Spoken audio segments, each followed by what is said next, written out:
जय जगन्नाथ। कोटि जनताक मौड़मणि प्रभु श्री जगन्नाथ दर्शन करने को समस्ते आसी था पुरी को आ पुरी आसी जदि केवल जगह को दर्शन कर समुद्र कूल बुली आसले ताल आपण श्रम सार्थक हेबना। एसह आखपाखर मंदिर तथा दर्शनीय स्थान मान जदि आप देखी न पारती ताल आपण परिश्रम वृथा हो। दर्शक बंधु आपण मैंने जदि मो चैनल को सब्सक्राइब न कर सब्सक्राइब करी ऑल बटन क्लिक कर दिंतु एवं लाइक दे दिंतु तथा आपण नाम एवं स्थान लिखि दिंतु फल मते खुशी लगे नुआ नुआ भिडियो देवाई। पूर्व तो आपण देखिथिबे मोर भिडियोटी जोटा कि गुप्त वृंदावन आसतु पुरी ठारू मात्र 4-5 किलोमीटर दूर अवस्थित श्री ओंकारेश्वर मंदिर बुली जावा। एई मंदिर जमुना नदी कूल अवस्थित बहुत पाखरे समुद्र मुहाण मिसी किंतु तथापि भी यार जल मधुर अटे। देखंतु भगवान को लीला देखंतु आमे देखिबा आज ओंकारेश्वर मंदिर श्री श्री ओंकारेश्वर मंदिर। देखंतु एठारे महादेवंकर गोटे विराट बड़ मूर्ति अच्छी एवं पुरीर रथजाक अच्छी जहाँ आपण छुई पारे एवं बुलाई पारे। राधाकृष्ण को झूलार झुलबार दृश्य अच्छी एठारे अच्छी गोटे हुंका अच्छी जो थे कि नागराज रुहंती बोली से माने कही थांती एवं पूजा करी। देखंतु एठारे केते सुंदर कलरफुल सब हेची प्रति कांथरे चित्र कलरफुल भाव में हेची। एठारे संतोषी माँ मंदिर अच्छी। देखंतु विराट बड़ राक्षसर मुह भितर समस्ते गलिकी जीवा आसवा कर निताई गौरांगर हरे कृष्ण भजन कर चित्र रही। देखंतु ताकर प्रतिमूर्ति रही जोठी कि निताई गौरांग हरिनाम संकीर्तन करुछंती। एठारे आपण निताई गौरांग सहित षडभुज गौरांग देखिपारे जहाँकर ऊपर 2 हाथ प्रभु श्री रामचंद्रकर मझी 2 हाथ प्रभु श्रीकृष्णकर एवं तल हाथ 2 गौरांगकर अटे। नटराजंकर मूर्ति अच्छी। देखंतु एठारे 108 शिवलिंग अच्छी। आपण देखंतु शिवलिंग रे सबू नाम लिखाई के लिंग केउठिकार किए भूतनाथ किए जलनाथ समस्तकर नाम लिखाई। विघ्नेश्वर एपरी भाव में 108 शिवलिंग एठारे अछंती। समस्ते पूजा पाउछंती प्रतिदिन एमान पूजा करा जाए। देखंतु केते सुंदर भाव में परिष्कार परिच्छन्न है सब रही। एठारे सबुआड़े परिष्कार एवं कलरफुल अच्छी। जलेश्वर भद्रेश्वर लिंगराज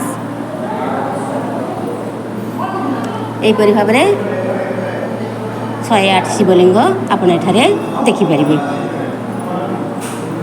एसहित रामकर राजाभिषेक सीताकर अग्नि परीक्षा हनुमान मंदिर आपण एठारे देखिपारे। एकाथरे एत गुड़े शिवलिंग को देखिकी बहुत खुशी लगुच ना। देखो समस्ते धाड़ी बांधी किपरि भाव में देखी देखी चली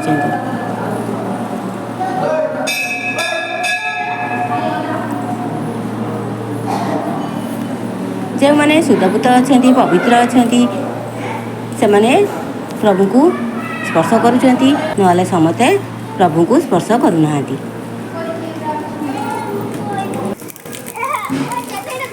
देखु किपरि राक्षसर जीव दे समस्ते जीव उपरे चढ़ी सब ओह्लौंट।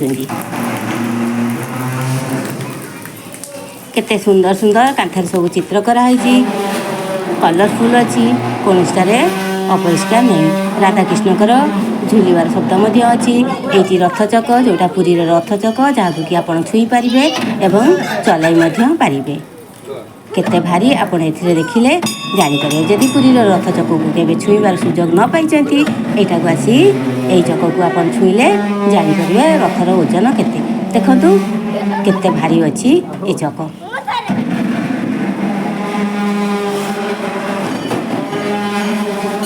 बिना रथ यात्रा पुरी रथ छुईकरी आपण निजको धन्य मन करि परिबे। एठारे पद्मनाभ स्वामींकर मंदिर अछि।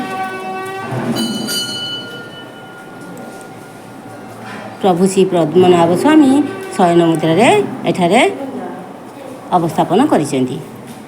कांथरे केते सुंदर सुंदर भाव में सब चित्र कराई एवं सबुगुड़िक कलरफुल अच्छी।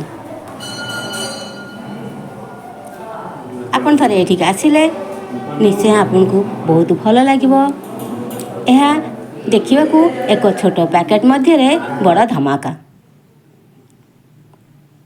कहबार अर्थ बाहर को छोट देखा मंदिरटी भितर बहुत बड़ एवं बहुत सुंदर। एठारे महादेव शिवंकर बहुत बड़ गोटे प्रतिमूर्ति अच्छी।